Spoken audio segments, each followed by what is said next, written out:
அல்லாஹ்வுடைய தூதர் ஸல்லல்லாஹு அலைஹி வஸல்லம் மேலும் சொன்னார்கள், என் மீது யார் ஒருவன் அதிகமான ஸலவாத்தை எடுத்து வைப்பாரோ நாளை மறுமையில் அவர் என்னுடைய இருப்பிடத்திற்கு அருகில் இருப்பார். ஸல்லல்லாஹு அலா முஹம்மத், அல்லாஹும்ம ஸல்லி அலா முஹம்மத் என்ற ஸலவாத்தை யார் ஒருவன் அதிகம் கூறுவாரோ அவர் நாளை மறுமையில் என்னோடு இருப்பார். என்னுடைய வீட்டிற்கு அருகில், இருப்பிடத்திற்கு அருகில் தன்னுடைய இருப்பிடத்தை அமைத்துக் கொள்வார்.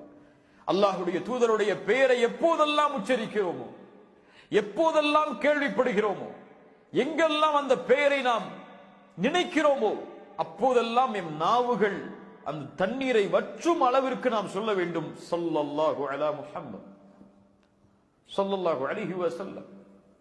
இந்த ஸலவாத்தை எம்மால் முடிந்த அளவு நாம் கூறிக்கொண்டே வர வேண்டும்.